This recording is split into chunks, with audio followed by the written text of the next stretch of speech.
नमस्कार, स्वागत है आप सबका इस चैनल पे। उम्मीद करता हूँ आप सब ठीक होंगे। तो आज का ये मंगलवार का क्लास है हमारा, जिसमें हम लोग ईसीजी के बारे में अब कुछ नेक्स्ट लेवल पर जानेंगे। कल तो जो हमारा क्लास चला था वो एक इंट्रोडक्शन क्लास था, लेकिन आज वाला जो क्लास है इसमें मैं आपको ईसीजी पेपर के बारे में पहले मैं बताऊँगा, क्योंकि बेसिक जो सबसे चीज़ है वो ईसीजी पेपर ही है। इसमें ईसीजी पेपर को बिना समझे आप ईसीजी को समझ ही नहीं सकते। जैसे देखिए, पेपर की जब मैं बात करूं तो पेपर मैंने बताया था कि पेपर कैसा पेपर होता है, कार्बन पेपर होता है। तो उसमें कुछ चीज़ें आपको समझनी होगी।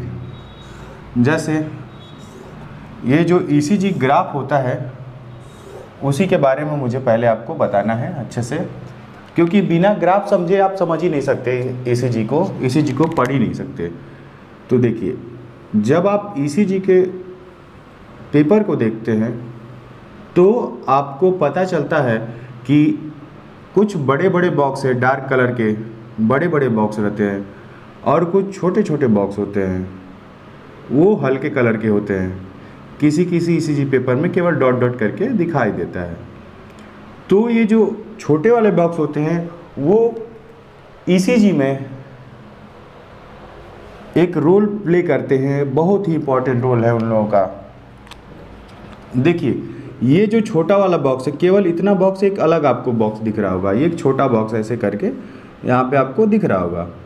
तो ये जो बॉक्स है ये एक अलग बॉक्स है। ऐसे ऐसे एक लाइन में 5 बॉक्स और ऊपर की तरफ भी एक लाइन में 5 बॉक्स, पूरे 5 बॉक्स को मिला के आपका एक बड़ा बॉक्स तैयार होता है। ये जो बॉक्स होता है वो उसकी जो हाइट होती है वो 1 mm होती है। हाइट कितनी होती है? 1 mm होती है। और जो इधर इसकी जो इस साइड भी इसकी जो विड्थ है, चौड़ाई है, वो भी कितने mm होती है?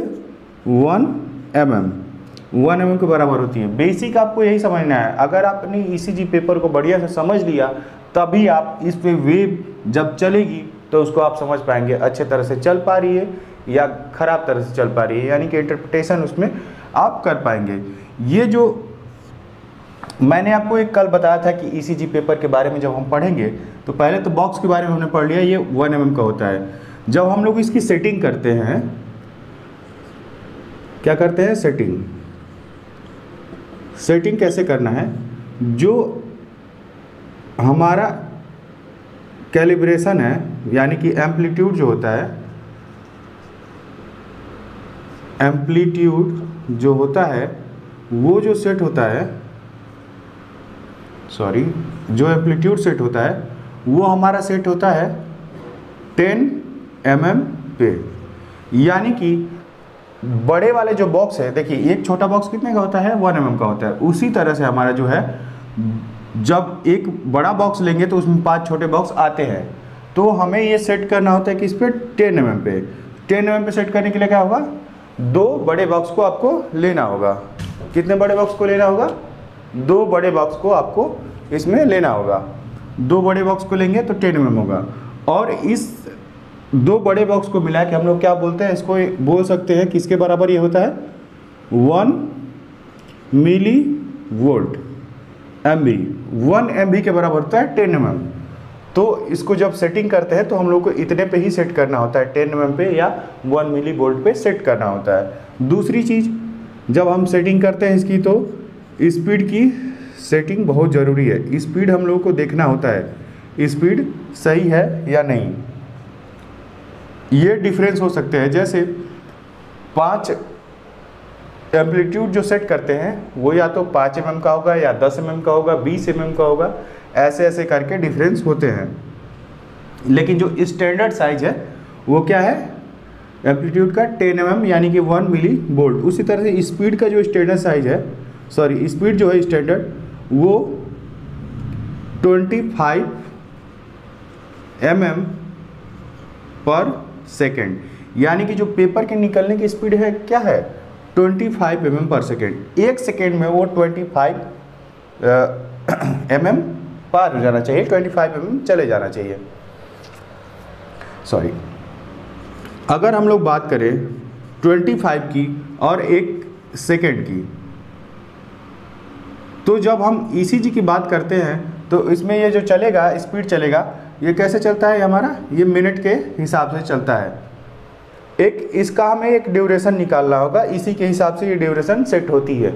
तो वो जो स्मॉल बॉक्स है उसकी ड्यूरेशन कितनी होती है, ड्यूरेशन कितनी होती है, ड्यूरेशन होती है 0.04 सेकेंड। जब हम लोग एक में यानी कि 1 सेकेंड में, ये देखिए सेकेंड की बात हो रही है, हमें ये जैसे ये जानना है ना कि हमें एक बॉक्स को पार करने में कितना समय लगा, तो 25 बॉक्स को पार करने में कितना समय लगता है, 25 बॉक्स को पार करने में कितना समय लगता है, 1 सेकेंड इसको लगता है। तो एक में अगर हम लोग 25 से भाग देते हैं, एक में हम लोग 25 से भाग देते हैं तो कितना आएगा, इसी के बराबर आएगा। जैसे भाग देने के लिए एक में नहीं जाता है भाग, तो इसको क्या करते हैं, पॉइंट लगाते हैं, 1 0 बढ़ जाता है, उसके बाद भी भाग नहीं जाएगा तो एक और 0 बढ़ाएंगे तो ये कितना हो जाएगा, ये 100 के बराबर हो जाएगा। 2 0, एक पॉइंट का 0 और एक 0 का 0 उतारेंगे तो कितना हो जाएगा, ये हमारा 100 हो जाएगा। 100 में भाग देंगे 25 से तो कितना आएगा, 4 आएगा। तो ये कितना हो गया, इतना सेकेंड हो गया, यानी कि इतने सेकेंड में ही ये एक बॉक्स को पार कर लेगा। इसीलिए स्पीड के अनुसार ये बॉक्स का ड्यूरेशन डिसाइड किया गया है। अब आप सोच रहे हो कि अरे यार ये बायो के क्लास में, ईसीजी के क्लास में आप मैथ क्यों पढ़ा रहे हो, मैथ ही तो जानना जरूरी है, ये सब फिजिक्स का हिस्सा है, मैथ का हिस्सा है। फिजिक्स में कैलकुलेशन होता है, उसी तरह से इसमें कैलकुलेशन है। अगर आप ये नहीं जानोगे, देखो जैसे आप कोई घर बनाते हो तो घर बनाने से पहले डायरेक्ट छत नहीं बनाते हो, पहले आप नींव इसकी रखते हो। तो अगर आपका बेस अगर नहीं सही होगा तो आपका घर अच्छे से नहीं बनेगा। इसीलिए आपको ये बेस मैं बताने की कोशिश कर रहा हूँ। अगर आप इस चीज़ को समझ जाते हैं तो आपको ये चीज़ याद करने की ज़रूरत नहीं पड़ेगी, ड्यूरेशन याद करने की ज़रूरत नहीं पड़ेगी। ड्यूरेशन याद करने की जरूरत तब पड़ती है जब आप इस चीज़ को समझते नहीं है कि ये स्पीड कहाँ से आई, इतना ड्यूरेशन की कहाँ से आया। ठीक है, तो यहाँ से ये कैलकुलेट हुआ, ये स्पीड, इसकी जो ड्यूरेशन है ये चेंज हो जाएगी जब आप इसकी स्पीड को बदल देंगे। आप इसकी स्पीड को 50 कर दीजिए, ड्यूरेशन बदल जाएगा। जैसे स्पीड बढ़ेगा ड्यूरेशन और कम हो जाएगा, जल्दी से पार होगा तो कम ही ड्यूरेशन में पार हो जाएगा ना। तो इसीलिए स्टैंडर्ड साइज इसका दोनों मैंने आपको समझा दिया। तो ये आपको समझना था कि ड्यूरेशन कितना इसमें लगता है, एक में कितना ड्यूरेशन लगता है, 0.04 सेकेंड। तो अगर हम इसके पूरे की बात करें, पूरे बड़े बॉक्स की बात करें, तो यहाँ से यहाँ तक का पूरा जो ड्यूरेशन है वो हमारा कितने का होगा। इसमें देखिए, इसमें आप क्या कर सकते हैं, गुणा कर सकते हैं किससे, 5 से, क्योंकि स्मॉल बॉक्स कितने हैं, 5 है। तो ये कितना आएगा, 0.20, 4 पच्चे 20 सेकेंड, यानी कि 0.20 सेकेंड। कितना आ रहा है, 0.20 सेकेंड। तो ये एक बड़े बॉक्स का ड्यूरेशन है। इसे हम लोग को याद रखना होगा हमेशा, तभी ये डिसाइड कर पाएगा कि कितने स्पीड पे पेपर चल रहा है, तो हमारी जो वेव्स है वो कितने ड्यूरेशन की बननी चाहिए। ये आपको जानना बहुत ज़रूरी था, इसीलिए मैंने इस क्लास में ये बताया है। देखिए, जब आप इस चीज़ को समझ चुके होंगे तो उसके बाद जब भी ये पेपर आगे बढ़ेगा तो आपको अंदाज़ा हो जाएगा कि कैसे ये काम करता है, कैसे पेपर हमारा काम करता है। ये इस क्लास में आपको यही बताना था, मेन आपका यही चीज़ है ईसीजी पेपर के बारे में, इसको समझना। और मैं कुछ एक्स्ट्रा चीज़ बताता हूँ। जैसे देखिए, पेपर के बारे में अगर हम लोग बात करें तो यही इम्पॉर्टेंट पॉइंट है पेपर का। लेकिन जब ये जो ड्यूरेशन है हमारा, ये ड्यूरेशन जब हमारा उसमें आता है, सॉरी, जब पेपर में आता है तो उसके ऊपर एक कैलकुलेशन रहता है। जब हम लोग ईसीजी प्रिंट करते हैं तो ऊपर एक कैलकुलेशन बना के यहाँ पे दिखाएगा कि पी वेब कितने ड्यूरेशन का है, पीआर इंटरवल कितने ड्यूरेशन का है। तो ये सारा चीज़ एक ड्यूरेशन बना के आपको दिखाता है। तो उस ड्यूरेशन को ये जब कैलकुलेट करता है तो ये एमएस में कैलकुलेट करता है। किस में कैलकुलेट करता है, एमएस में।